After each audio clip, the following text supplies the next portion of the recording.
Hello dear learners and welcome to MOOCs on Introduction to Sociology 2, and today's topic is critics of the functionalist theory. Functionalism has been criticized for downplaying the role of individual action and for being unable to account for social change. As we all know, society comprises of individuals. Now, societal system changes because of the social actions which are taken by the individuals. So, it is important to understand the behavioral pattern of the individuals also. However, functionalism concentrates on the society as a whole and it does not pays much importance to the role of individual action. In the functionalist perspective, society and its institution are the primary unit of analysis. Individuals are significant only in terms of their places within the social system, but they ignore their importance. The importance of individual action is not taken into consideration. The society as a whole is the important matter to be analyzed. By downplaying the role of individuals, functionalism is less likely to recognize how individual actions may alter social institutions. Therefore, if we ignore the action of the individuals and how these actions may lead to the changes within the societal framework, that we cannot really analyze if we do not concentrate on the individual action. Therefore, functionalists, they have committed this problem by ignoring the role of the individuals within the societal institution. Functionalism is unable to explain social change because it focuses intently on social order and equilibrium in the society. There are usually disagreements within the society. It ignores the consequences of social disorder on the individual. The focus of functionalism is on elements of social life in relation to their present function and not their past functions. It makes it difficult to use functionalism to explain why a function of some element of society might change or how such change occurs. So, the functionalists are more concerned with what is happening right now or what is happening in the present scenario. They do not take into consideration of the events that has taken part in the past. Therefore, their focus is what is happening now, what is happening today. However, we know that what has happened in the past has some relevance because it also has some relevance in today's context. But functionalism, they don't, the theory of functionalism, it avoids or it does not focus its attention on the past event. Therefore, the actual scenario, the actual situation is not very clear because we do not analyze what has happened in the past and only the present situation or what is happening right now, that is what the functionalists are more concerned with. The theory also ignores the powerful historical and economic factors that have influenced social events and the social relationship. Therefore, it clearly says that theory of functionalism completely ignores the historical events or the historical past. So, whatever has happened in the past is completely ignored by the functionalist theorist. The functionalists put too much trust into the organization who use this trust for their own personal gain. It is deterministic. Individuals are seen to lack free will, initiatives and creativity. So, the creativity of the individuals, the talents of the individuals are completely overlooked because it only concentrates on the society as a whole.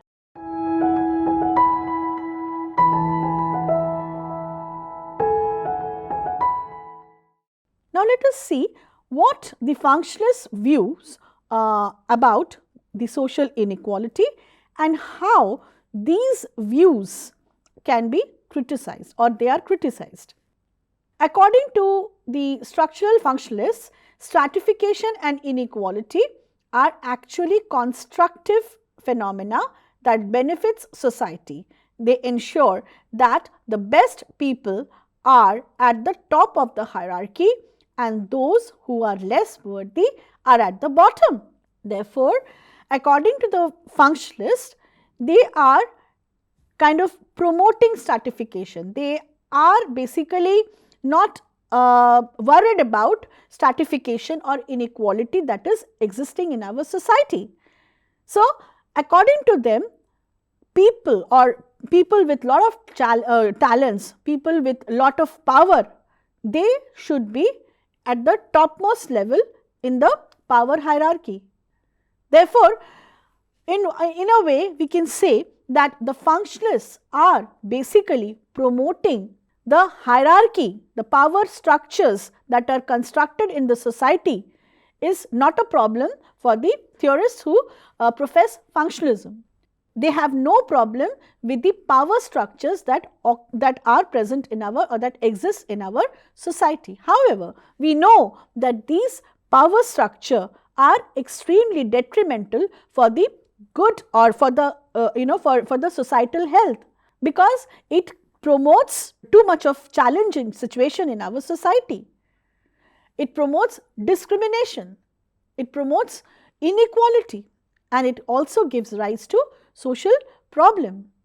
According to the functionalist, those at the top are given power and rewards because of high ability and the high rewards that exist to provide incentive for qualified people to do the most important work in high status occupation.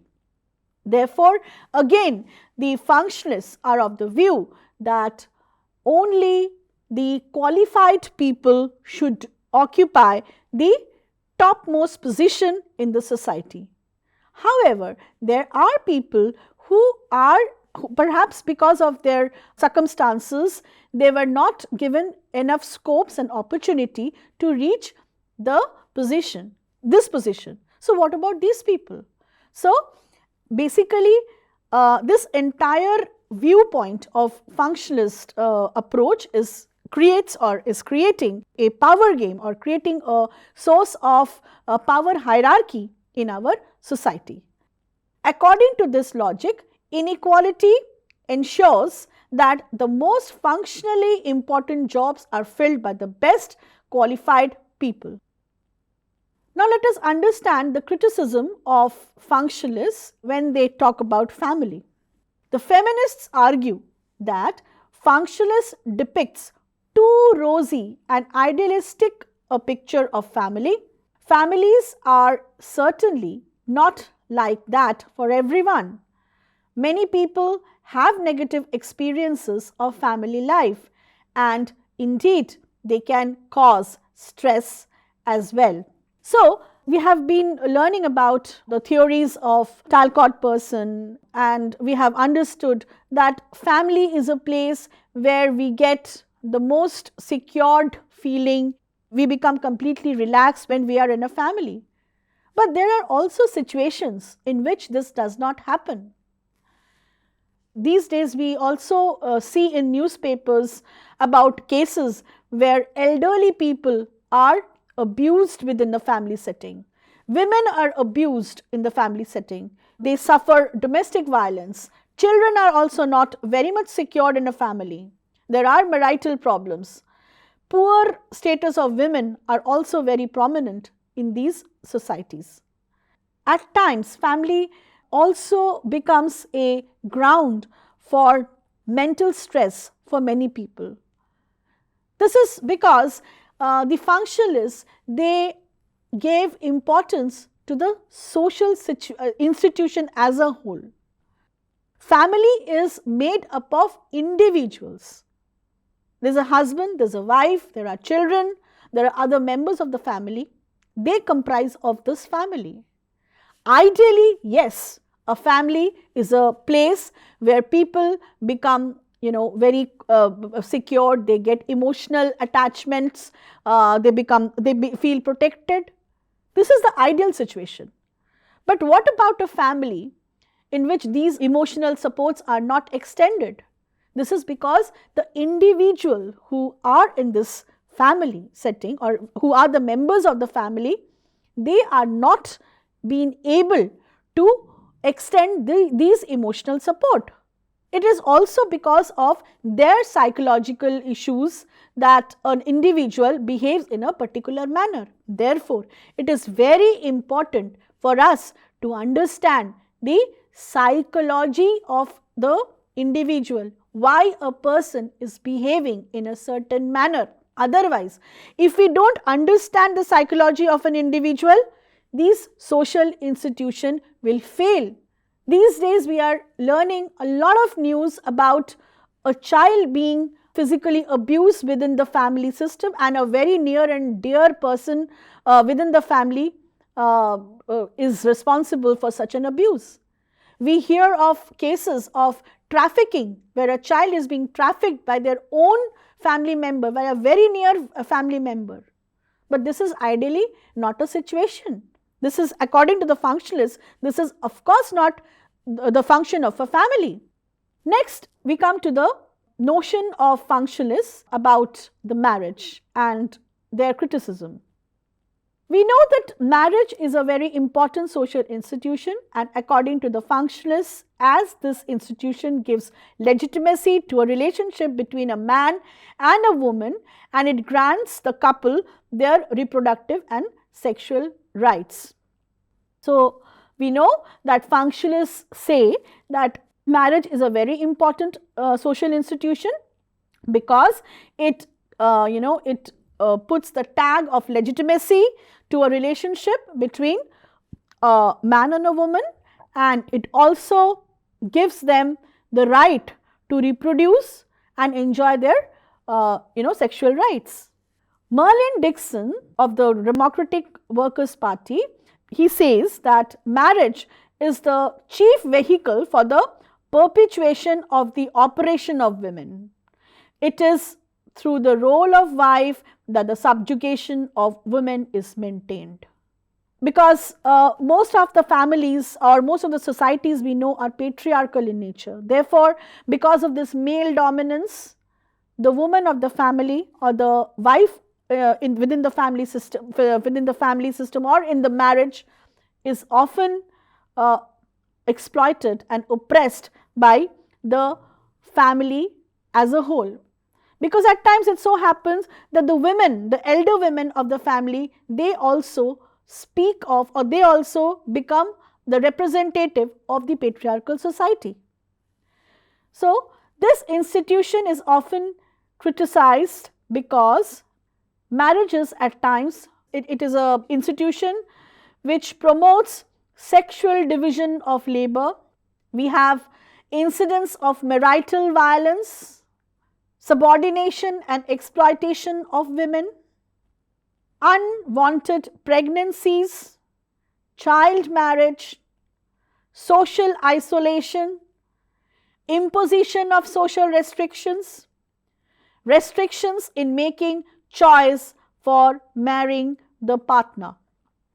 Marriage tells that the man of the family will go out to earn, while the woman of the family will be at home, will look after the children, will cook and perform all the household chores.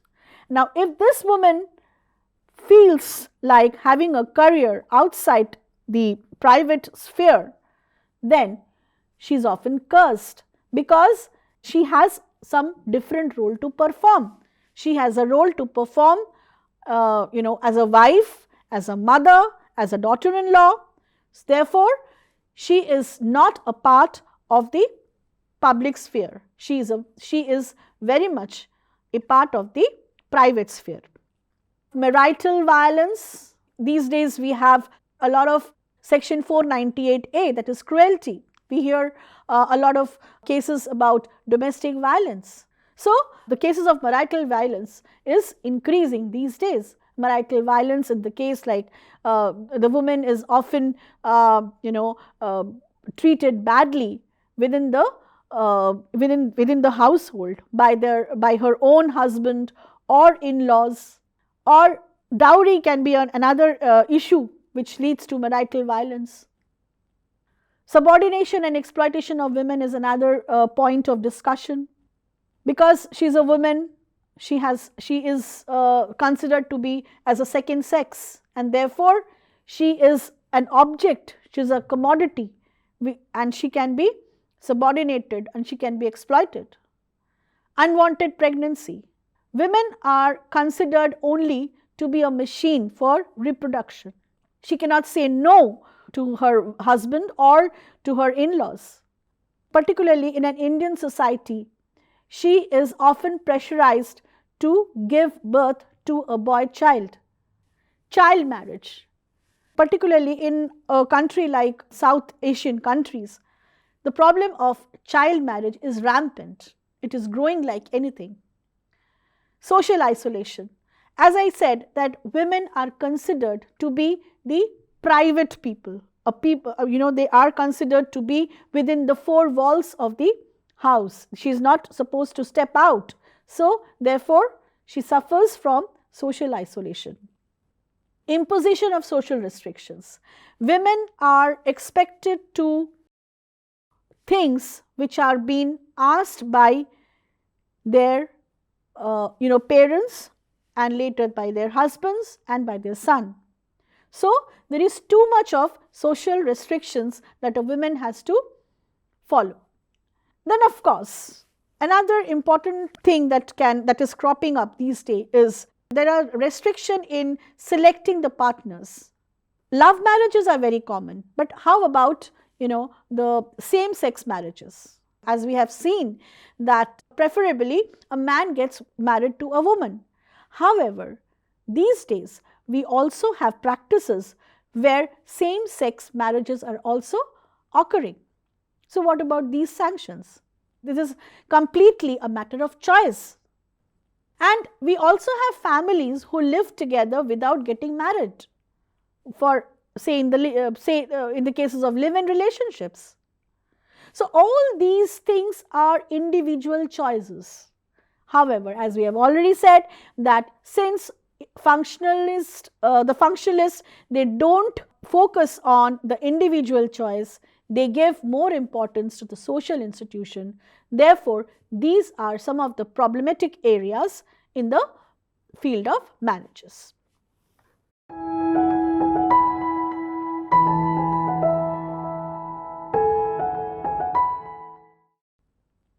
Educational institution as per the functionalist and its criticism.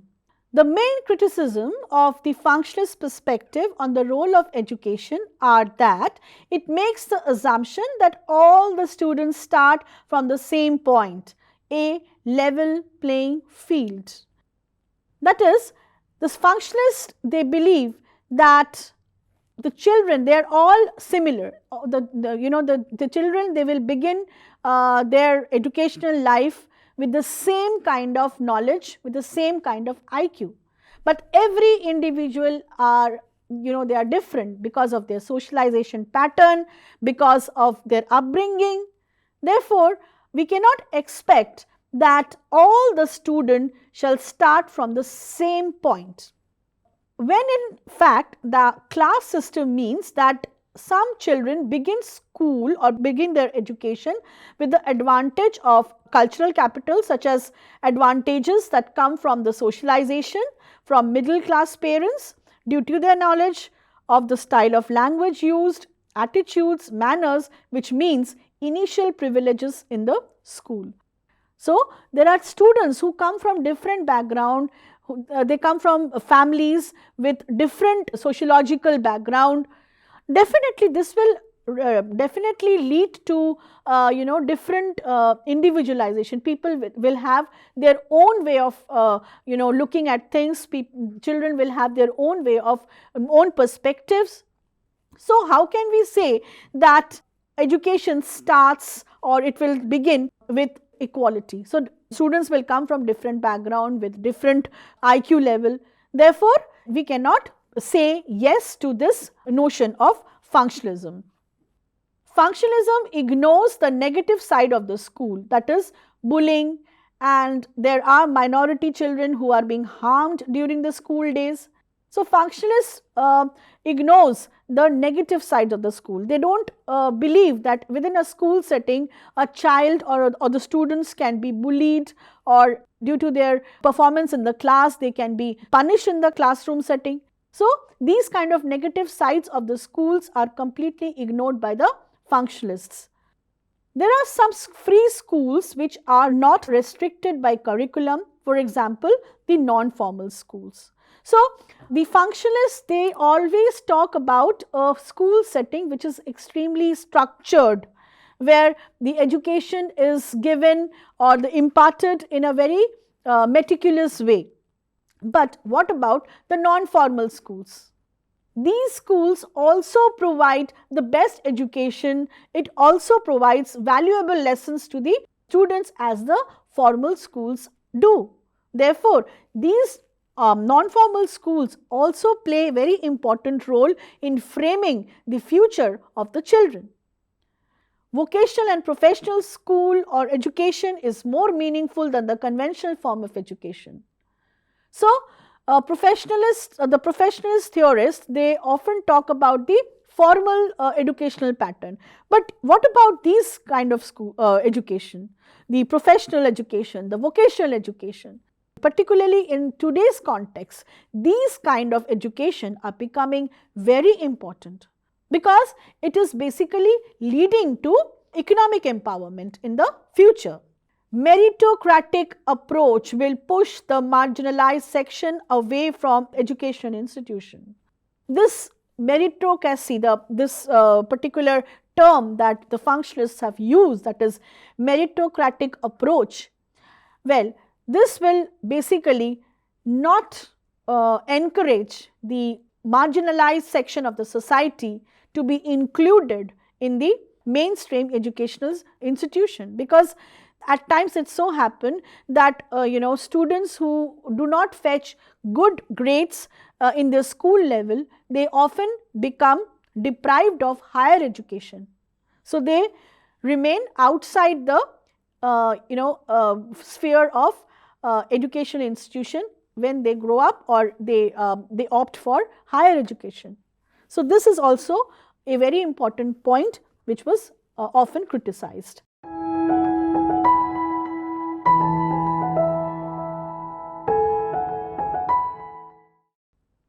So, therefore, after understanding the critical points that are being raised against the functionalist theories, we can say that functionalists only look into the positive consequences, and it assumes that there are no conflicting situation or there are no conflicts of interest between the different citizens within the group, such as women, people with disabilities, racial groups, and people who are economically poor in the society. That means positive consequences are the only focus of the functionalist. However, there are people in the society who are in a very disadvantageous situation, particularly when we talk of women, elderly people, disabled people. So, what about the individual problem?